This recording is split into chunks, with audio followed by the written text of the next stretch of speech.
Tuan Yang Dipertua, soalan nombor 11. Yang Berhormat Menteri. Terima kasih sekali lagi Yang Berhormat Datuk Yang Dipertua, dan terima kasih kepada sahabat saya Yang Berhormat Arau yang membangkitkan sekali lagi isu berkaitan dengan beting petinggi ahli.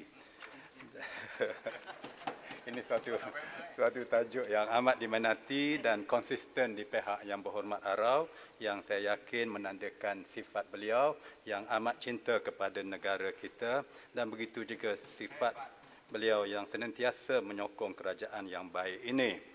Tuan Yang Dipertua, kerajaan Malaysia tegas dalam komitmennya untuk mempertahankan kedaulatan dan hak kedaulatannya di dalam perairan negara, termasuk di Laut Cina Selatan.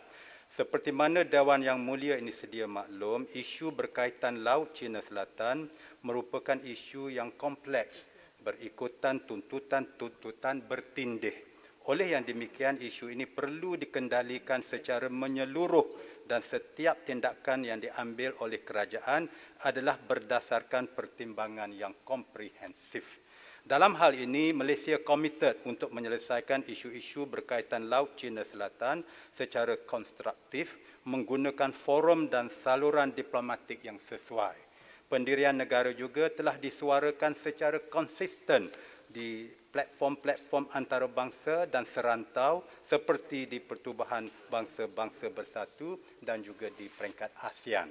Untuk makluman Dewan Yang Mulia ini, semasa sesi pertemuan di antara Yang Berhormat Menteri Luar Negeri kita dengan Menteri Luar Negeri Republik Rakyat China pada 13 Oktober 2020 yang baru lalu, Yang Berhormat Menteri Luar Negeri telah menyuarakan sekali lagi pendirian Malaysia, iaitulah kepada pihak negara China. Pihak Republik Negara China juga bersetuju supaya isu berkaitan Laut Cina Selatan ini diselesaikan secara diplomasi bagi mengelakkan sebarang ketegangan dan ketidakstabilan di rantau ini. Yang Berhormat Menteri Luar Negeri kita dan juga pihak Republik China turut mengeluarkan kenyataan bersama berhubung perkara ini sejurus selepas sesi pertemuan tersebut. Pendirian Malaysia juga telah disuarakan oleh Yang Amat Berhormat Perdana Menteri di dalam mesyuarat-mesyuarat sidang kemuncak ASEAN yang ke-37 baru-baru ini dan sidang kemuncak berkaitan pada 12 hingga 15 November 2020 yang lepas. Kementerian bersama-sama dengan Majlis Keselamatan Negara, MKN, Agensi Penguatkuasaan Maritim Malaysia APMM dan Tentera Laut Diraja Malaysia TLDM sentiasa komited dan memberikan perhatian yang khusus terhadap keselamatan di kawasan perairan negara. Tindakan yang diambil termasuklah rondaan, pengawasan dan penguatkuasaan yang dilaksanakan secara berterusan untuk memastikan kedaulatan, hak kedaulatan dan kepentingan negara secara terpelihara. Saya ingin menegaskan juga dalam Dewan Yang Mulia ini bahawa nota bantahan diplomatik merupakan salah satu kaedah di mana negara menyuarakan bantahan atau pendirian kepada negara asing berhubung dengan sesuatu isu yang spesifik, dan ianya bukanlah mekanisme dengan izin dispute settlement. Walaupun demikian, ia memberi bukti yang jelas bahawa Malaysia tidak mengiktiraf tuntutan dan tindakan bagi pihak Republik kepada pihak tindakan oleh pihak Republik Rakyat China. Datuk Yang Pertua, soalannya agak panjang dan ianya berulangan sebagaimana Yang Berhormat Arau maklum berkaitan dengan apa yang kita telah lakukan di peringkat antara dua hala dan juga di peringkat negara-negara ASEAN untuk memastikan bahawa keadaan di Laut Cina Selatan itu akan terpelihara dan akan diselesaikan melalui konsep dan kaedah diplomasi dan sebagainya. Jadi saya mungkin dapat berikan kepada Yang Berhormat Arau yang bertulis jawapan yang selanjutnya. Terima kasih. Terima kasih. Saya tidak akan berhenti menyebut perkara ini. Pada sekarang sampai bila-bila saya jadi ahli parlimen pun saya akan menyebut perkara ini sebab tidak ada penyelesaian yang dibuat. Saya minta satu yang pertama, perkataan bertindih. Ini bukan pertuntutan bertindih. Ini adalah pencerobohan. Bertindih ini kalau di atas sempadan border. Ini bukan atas sempadan. Ini adalah 80 km daripada Sarawak. Sempadan kita 200 batu nautika. Jadi 200 batu nautika 80 itu adalah satu yang berbeza. Sebab yang pertama, China tidak mengiktiraf kitab UNCLOS. Dia tak iktiraf UNCLOS. Sebab apa? Dia telah dibawa ke Mahkamah Antarabangsa oleh Filipin. Dia tolak. Dia tak terima UNCLOS. Dia tak terima semua sempadan antarabangsa. Dia tak setuju dengan dotted line untuk sempadan. Dia setuju dengan 9 dash line. Jadi dia dah tak setuju semua. Jadi apa yang kita buat? Jadi Yang Berhormat telah menjawab tadi, tuntutan bertindih. Tidak ada tuntutan bertindih. Ini adalah pencerobohan. Yang keduanya ialah APM dan Tentera Laut menjalankan penguatkuasaan.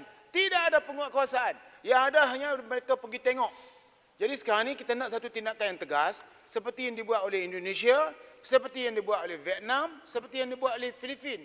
Walaupun ada sedikit pertempuran kecil, tetapi kurang-kurangnya mereka sudah tidak menghalalkan diri di sana. Jadi apakah tindakan tegas di samping jawapan bertulis yang dibagi oleh pihak pegawai? Saya nak Yang Berhormat sendiri, pernahkah Yang Berhormat pergi ke petinggi ahli? Pernahkah mana-mana menteri, timbalan menteri pergi ke petinggi ahli? Pergi tengok di sana dan boleh jawab di sini, tidak ada masalah. Terima kasih.